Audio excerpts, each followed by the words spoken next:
आप महिला helpline number अनुमंडल में खोल सकती हैं, ठीक है।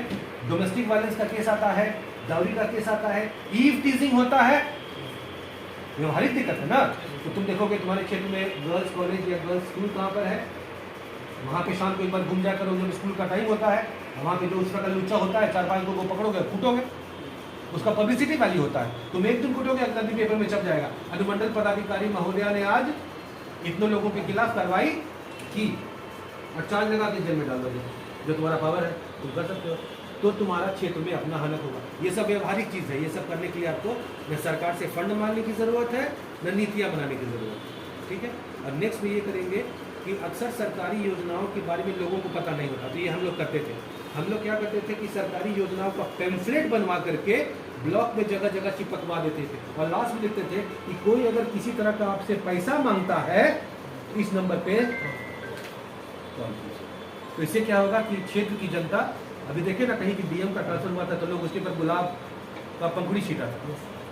तो यही ना होता है कि एक एडमिनिस्ट्रेटर निकलता, लोग गाली देते हैं कि करप्ट था, और एक एडमिनिस्ट्रेटर आता तो लोग बोलते हैं जितना अच्छा एडमिनिस्ट्रेटर था। आप अपने यहाँ देख लीजिए, बीपीएससी में अतुल प्रसाद जब से मैंने टुक ओवर, बीपीएससी कहाँ से कहाँ चला गया। 2 साल में एक सिंगल कंट्रोवर्सी हुआ है। इसका मतलब कि प्रशासक पे डिपेंड करता है।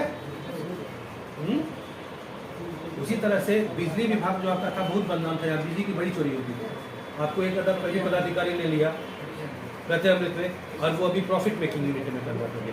तो the post is not important, the increment is important. तो तुमसे अगर कोई बोलता है कि आप तो ऐसे बोल रहे हैं, मतलब पहले कोई काम नहीं किया, तो तुम बोलोगे सर विद ड्यू रिगार्ड, हम ये नहीं बोल रहे हैं कि पहले प्रशासन में काम नहीं हुआ, हम ये नहीं बोल रहे हैं कि हमारे करके प्रशासन में अलादीन का चिराग घुमा देंगे हम, लेकिन सर आपको अश्योर करते हैं कि हम जो करेंगे बिल्कुल कर्तव्य निष्ठा और सच्चाई से और इंटीग्रिटी के साथ काम करेंगे, ताकि मेरे करियर पे कोई दाग नहीं लगे। और सरकार का जो मंतव्य है माननीय मुख्यमंत्री का कि समाज के अंतिम पायदान के व्यक्ति को फायदा पहुंचाना है, तो समाज के अंतिम पायदान के व्यक्ति को फायदा पहुंचाएंगे। और जो डिप्राइव्ड सेक्शंस है, महिलाएं हो गई, वृद्ध हो गए, डिवोर्स महिला हो गई, बच्चे हो गए, ऑर्फन्स हो गए, फिजिकली हैंडीकैप्ड हो गए, उन लोगों के प्रति मेरी प्राथमिकता ज़्यादा होगी। लास्ट में बोलोगे कि सर अपने हम वीकली जो टूर प्रोग्राम बनाते हैं उसमें स्थानीय अस्पताल का विजिट, स्थानीय चाइल्ड केयर होम का विजिट, मुजफ्फरपुर रिमांड होम में कांड हुआ था ना, तो अगर वहाँ डीएम जाता होता तो वो कांड होता। तो सर स्थानीय अस्पताल का विजिट, पीएचसी का विजिट, स्थानीय स्कूल्स का विजिट, लोकल लोगों के साथ बातचीत करना, पंचायत समिति की बैठकों में शामिल होना और सभी लोगों के साथ प्रत्यक्ष संवाद स्थापित होना, ताकि मेरे कार्यकाल में मेरे अनुमंडल अंतर्गत कोई दिक्कत नहीं हो। क्योंकि अक्सर क्या होगा कि तुम्हारे यहाँ कांड होगा और डीएम फोन कर देगा कि कहाँ हो जी, तुम्हारे अनुमंडल में कांड हो रहा है, तुमको पता नहीं चल रहा है। ये बड़ी खराब बात है, मतलब आपको अनुमंडल पे कंट्रोल नहीं। तो डीएम को पता चलने के पहले आपको पता चलना चाहिए कि आपके ऑफिस में क्या हो रहा है, क्या नहीं हो रहा है। ये हमेशा सब जगह होगा।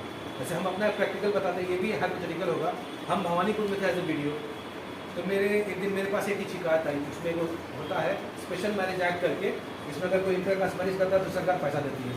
तो एक महिला आई, हमको बहुत भला बुरा बोलने लगी कि आप लोग सब घूसखोर हैं। अब इसको रिपीट करके ना किया, इतना काम करते फिजिकल नहीं दे रही है। तो बोली क्या बात है मांगी, आप बैठिए। तो नहीं हम बैठेंगे नहीं, आप लोग सब घूसखोर हैं, हम सीएम को फोन करेंगे, सब घूसखोर हैं आप लोग। हम पता करें कि क्या हुआ। वो बोली कि हम 2 साल पहले आवेदन दिए थे, मेरा आवेदन सब दबा दिया, और अभी कोई आवेदन दिया था उसको पैसा मिल गया। तो मेरे लिए फेलियर था। तो हम बोले कि ऐसा कैसे कि आवेदन दी थी तो हम देखे नहीं।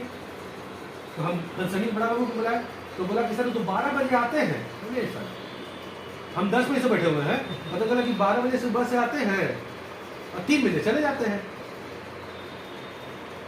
तो हमने ठीक है मेरा कुर्सी बाहर लगा, हम वेट करेंगे 12 बजे कितना बजे आते हैं। तो 12 बजे आए तो हम जब मिले, हमने बहुत दूर से बस से हमें नाश्ता उसा कीजिएगा कि पान मंगवा दो। तो फिर डिमोरलाइज, और फिर गया हाजी बनाने के लिए, तो हाजी में पहले लाल से काट दिए और पिछले 15 दिन का हाजी काट दिया।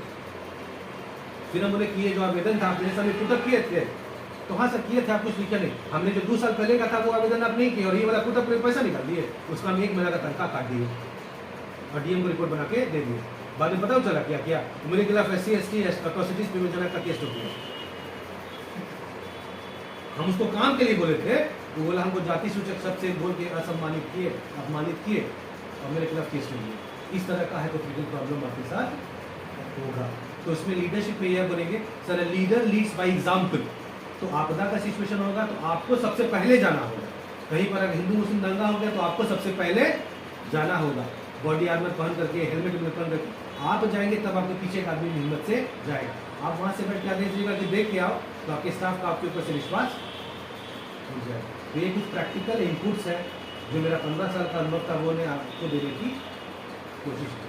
तो सेंस ऑफ एक्सप्रेशन और your dialogue delivery is very important. अगर आप डल डाक तरीके से बोलिएगा तो you are not fit to be a good officer.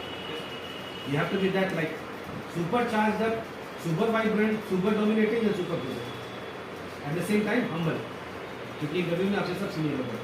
Is that clear? Any questions? Sir आपने फर्स्ट बताया कि भ्रष्टाचार के बारे में बोला। सब बहुत लोग बोलते हैं भ्रष्टाचार की बात नहीं करनी क्योंकि प्रायोरिटी के नीचे लेते आइए, आप पे डिपेंड करता है। सब निष्ठा की बात कीजिए ना, इंटीग्रिटी की बात कीजिए। ट्रांसपेरेंसी। सरकार की योजनाओं का सही समय तक पहुंच पाना, सरकार की योजनाओं का अंतिम फायदा के व्यक्ति तक फायदा देना, समयमुखी ढंग से क्षेत्र का विकास करना। एक और क्वेश्चन आए जो लोग टेक्निकल बैकग्राउंड से है कि टेक्नोलॉजी को कैसे मदद करोगे, या एआई की बात करते हैं तो एआई को कैसे यूज करोगे, तो उसमें जैसे मेरा स्नातक गणित से है, तो गणित का प्रशासन में क्या उपयोग है? गणित का पर से इस तरह का स्पेसिफिक नहीं जाओगे। गणित लेकिन क्या होता है, आदमी को मैथमेटिकल एक्यूरेसी के साथ काम करना सिखाता है। जब गणित के आदमी का फंडामेंटल क्लियर होता है तो आपका मैथमेटिकल जो इंसाइट है वो आपको निर्णय सही लेने में मदद करेगा। ऑब्जेक्टिविटी ऑफ माइंड आता है ना गणित में, जो ह्यूमैनिटीज बनी होती है। एक्यूरेसी प्रोबेबिलिटी भी है, ठीक है, एडमिनिस्ट्रेशन में प्रोबेबिलिटी भी होता है, एक्यूरेसी भी। जिनका हो गया दे में नहीं, जिनका नहीं हुआ दे में।